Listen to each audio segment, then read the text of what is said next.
ईर्ष्या, जलन, द्वेष, ये हमारे सबसे बड़े शत्रु हैं। क्यों?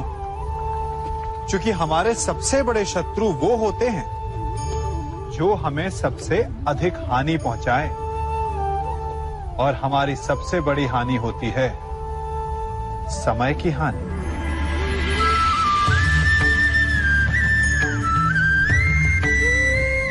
सबके पास जीवित रहने का एक सीमित समय होता है। कोई भी सदा अमर नहीं रहता। जलन और द्वेष के कारण हम जो समय अपने विकास और प्रगति में लगा सकते थे, वो समय हम उसके विषय में सोचने में लगा देते हैं जिससे हमें ईर्ष्या है। जलन की अग्नि शत्रु से अधिक स्वयं को जलाती है, तो अपने जीवन को धुआं बना देना क्या उचित है? किसी की प्रगति को देखकर अपने मन में ईर्ष्या और जलन आने से उचित क्या ये नहीं होगा कि हमारे कारण किसी के होठों पर मुस्कुराहट आए? एक बार अपने मन से जलन को निकाल के तो देखिए, अपने आप को बहुत ऊंचा पाएंगे और समझ में आएगा कि इस ईर्ष्या के कारण हमने क्या क्या खो दिया है, जिस पर मनुष्य का जीवन टिका हुआ है। किंतु आज या तो हम किसी पर अविश्वास करते हैं या फिर किसी पर अंधविश्वास। दोनों ही परिस्थितियां घातक होती हैं, क्योंकि जहां अविश्वास हमारे मन में भय और असुरक्षा को जन्म देता है, वहीं अंधविश्वास आक्रोश को। तो प्रश्न ये उठता है कि विश्वास की परिभाषा क्या है? विश्वास की परिभाषा जाननी है तो अपने मन से पूछिए। पहले स्वयं पर विश्वास कीजिए कि आप इस संसार के सबसे महत्वपूर्ण व्यक्ति हैं, और ये विश्वास आपको अपनी शक्ति का ज्ञान करवाएगा, और शक्ति अपने उत्तरदायित्व का, और फिर अपने आप लक्ष्य मिल जाएगा, मार्ग मिल जाएगा। गर्व, अभिमान और अहंकार, ये तीनों सुनने में एक जैसे लगते हैं, परंतु तीनों का अर्थ भिन्न होता है और परिणाम भी। तीनों का आरंभ प्रेम से होता है।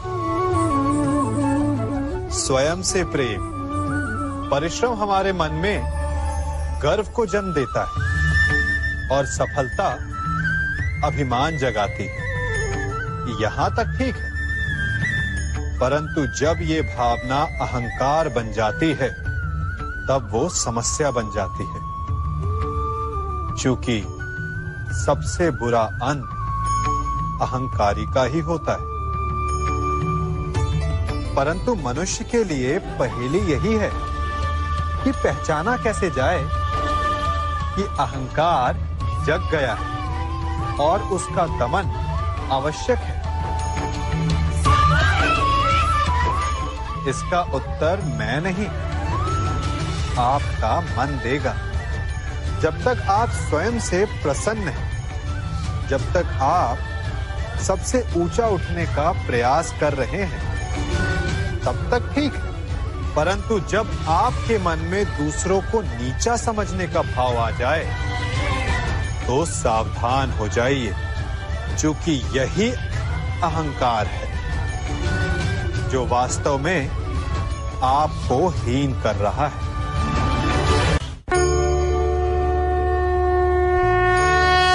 मनुष्य का मन स्वभाव से ही चंचल होता है। अब बालकों को देखो, माता पिता कहेंगे कि नदी के पास मत जाना, वन में मत खेलना,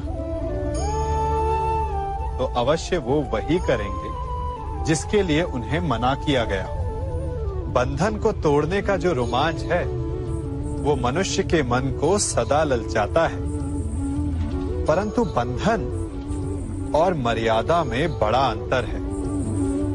कभी कभी बंधन तोड़ना उचित होता है, परंतु मर्यादा तोड़ना नहीं, चाहे वो प्रेम की हो, शत्रुता की हो या फिर अतिथि की हो। फिर ये प्रश्न उठता है कि मर्यादा है क्या? हमें कैसे भान हो कि किस सीमा को हमें पार नहीं करना चाहिए?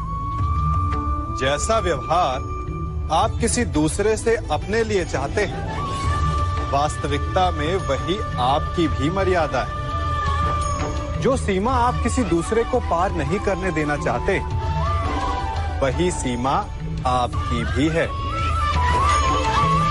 जिस दिन से आप अपने मन से ये प्रश्न करना प्रारंभ कर देंगे, तब से ना आपसे कोई मर्यादा भंग होगी, ना ही कोई अपराध होगा।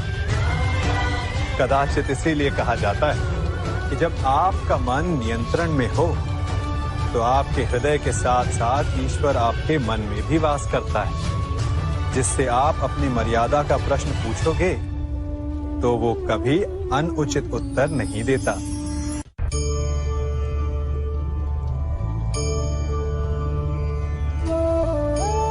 मनुष्य एक जीव होते हुए भी शेष जीवों से भिन्न है।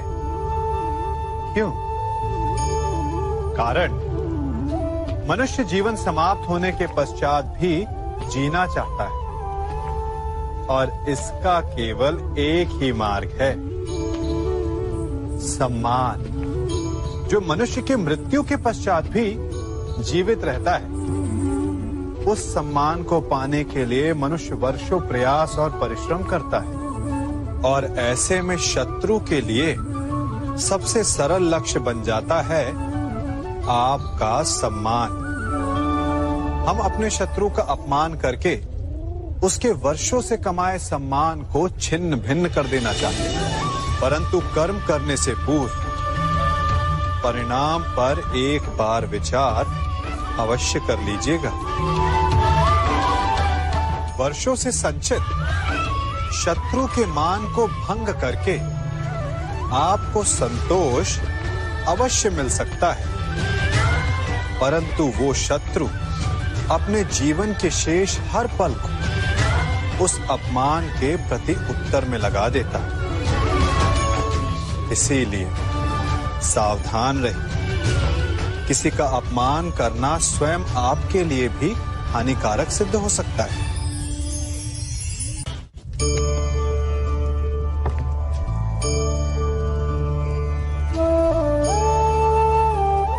क्या कर रहा हूं मैं?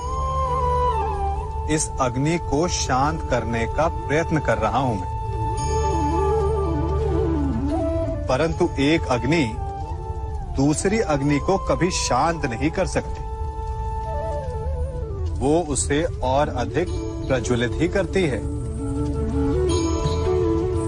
अपमान से जन्म लेने वाली अग्नि का प्रतिकार प्रतिशोध नहीं हो सकता, क्योंकि प्रतिशोध की अग्नि अपमान की अग्नि से अधिक प्रचंड होती है। तो उसका त्राण क्या है? उत्तर चाहने का मार्ग प्रतिशोध नहीं, शांति है, स्वयं का विकास। अपने आप को इतना बड़ा बना लो कि आपका शत्रु आपका अपमान करने का प्रयास ही ना कर पाए। अन्यथा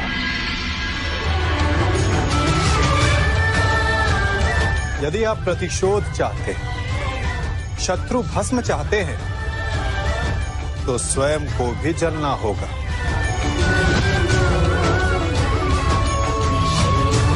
क्योंकि प्रतिशोध की अग्नि स्वयं को भी जलाती है, और ऐसा आप कदापि नहीं चाहेंगे, है ना?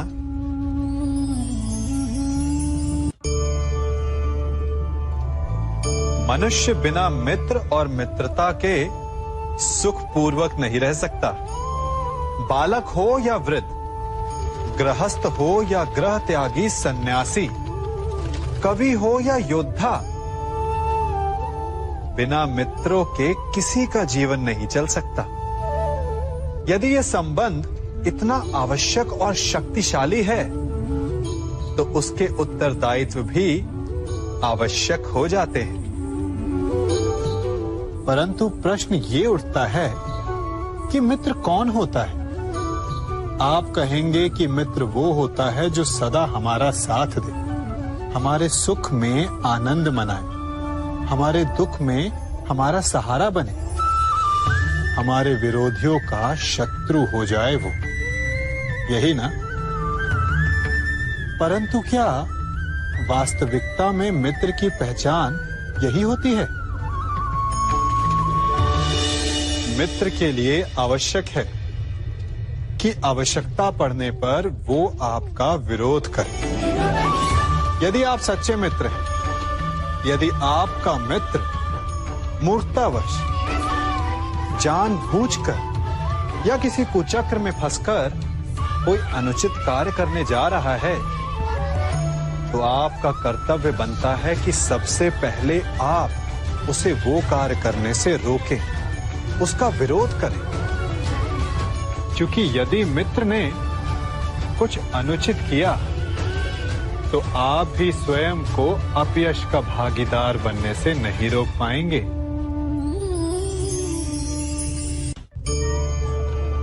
कभी किसी के यहाँ अतिथि बनकर गए हो?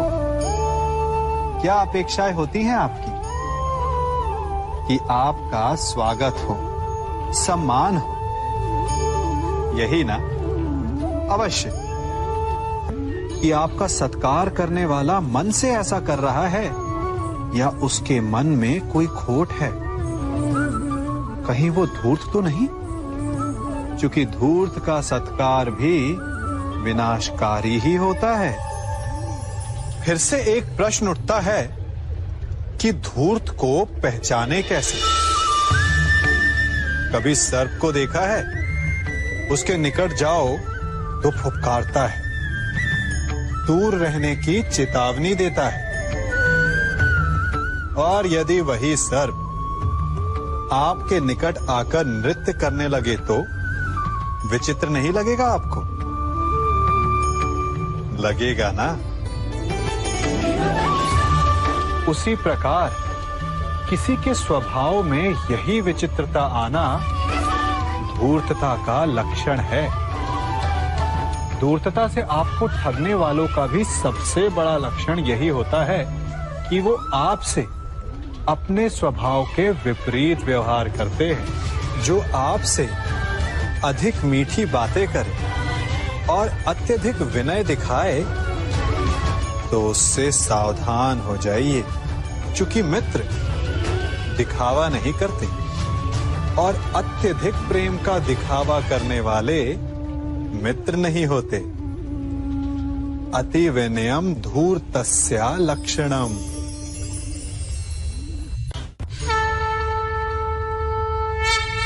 जन्म से लेकर जीवन पूर्ण होने तक हम आगे बढ़ने का स्वप्न देखते हैं, नए नए लक्ष्य पाने का प्रयास करते हैं, परंतु जीवन में सदैव आगे बढ़ना भी ठीक नहीं होता।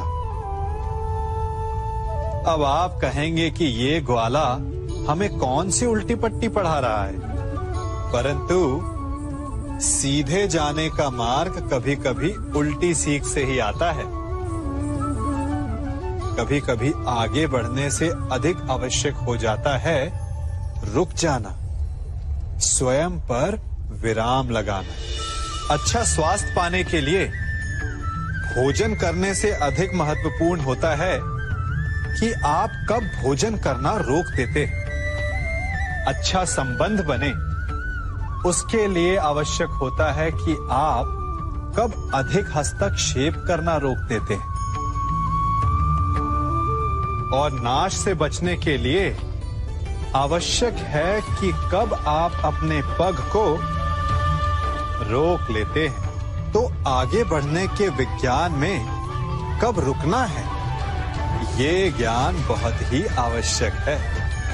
क्योंकि कभी कभी विनाश की गर्द हमसे केवल एक पग आगे होती है और उससे हमें बचा सकते हैं हमारे रुके हुए पग। चाह मनुष्य के जन्म लेते ही उसके मन में जन्म ले लेती है। चाह जीवित रहने की, फिर प्रेम की, फिर आनंद की, फिर सफलता की। परंतु सबकी चाह पूर्ण नहीं होती। हर एक के पास अपनी चाह ना पूरी कर पाने के सैकड़ों कारण होते हैं। अपना लक्ष्य ना पूर्ण कर पाने के सहस्त्र बहाने होते हैं और हम ये जान ही नहीं पाते कि कब हमारी असफलता के कारण हमारे ना प्रयास करने के बहाने बन गए। हम जो चाहते हैं उसे ना पा सकने का कारण ये कभी नहीं होता कि अवरोध बड़ा था। कारण ये होता है कि हमारा प्रयास छोटा था। कभी कुएं से पानी निकाला है तो अवश्य देखा होगा कि कोमल रेशों से बनी हुई रस्सी भी कठोर पाषाण पर अपने निशान छोड़ जाती है और हर बढ़ता निशान उस पाषाण को और दुर्बल बना देता है। उसी प्रकार हमारा हर प्रयास हमें हमारे लक्ष्य के और पास ला सकता है। तो असफलता का कारण बाधा नहीं, प्रयासों की कमी। प्रयास कीजिए, फिर देखिए आप जो लक्ष्य चाहेंगे वो मिल जाएगा। मनुष्य का मन बहुत ही चंचल होता है, इसीलिए कभी कभी कुछ नया कार्य प्रारंभ करने से पूर्व हमारा मन संशय से घिर जाता है और ऐसे समय में हम प्रयास करने से पीछे हट जाते हैं। और इन सब का कारण है स्वयं पर अविश्वास, दृढ़ निश्चय की कमी। हम जिन्हें ऊंची दृष्टि से देखते हैं, जिन्हें अपना आदर्श मानते हैं, उनके जीवन में गहराई से देखिएगा, केवल एक ही अंतर पाएंगे, निश्चय का अंतर। ये निश्चय ही है जो हमारी प्रतिभा को धार देता है, हमारे प्रयासों को शक्ति देता है। ये निश्चय का अंतर ही तो है कि एक मनुष्य सागर की गहराई में जाकर मोती ले आता है और दूसरा हार मानकर किनारे पर बैठ जाता है। तो हार तब नहीं होती जब आपका प्रतिद्वंदी आपसे जीत जाए। हार तब होती है जब आप ना लड़ने का निश्चय कर लेते हैं। इसीलिए यदि मार्ग बंद हो जाए तो उसे खोलने का प्रयास करो, और यदि मार्ग ना खुला तो भी अपने प्रयासों से नया मार्ग बना लोगे। हमारे जीवन का मूल आधार है करुणा। करुणा क्या है? करुणा दया नहीं, करुणा वो भाव है जिससे हम दूसरे की समस्या को समझते हैं।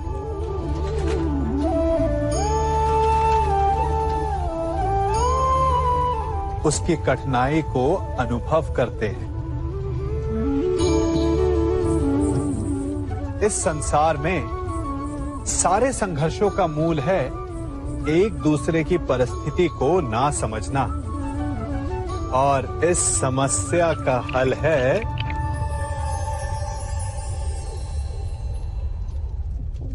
करुणा। करुणा किसी पशु पक्षी के प्रति हो या किसी मनुष्य के प्रति। ये आपके जीवन में कलेश और संघर्ष जैसी भावनाओं को दूर रखती है। और जिस दिन आप दूसरे को करुणा के दृष्टिकोण से देखेंगे, आपको उसकी समस्या समझ आएगी और उसे आपकी, और उस दिन हर संघर्ष का अंत हो जाएगा। परिवर्तन सृष्टि का नियम है, परंतु किसी न किसी कारणवश हम स्थिर हो जाते हैं, परिवर्तन का विरोध करने लगते हैं, और इसलिए हमारे विचार तालाब के ठहरे हुए जल की भांति हो जाते हैं, मैले हो जाते हैं। यदि इस जल की भांति निर्मल रहना है, स्वच्छ रहना है, तो बहना सीखिए, समय के साथ चलना सीखिए, परिवर्तन का स्वागत करना सीखिए।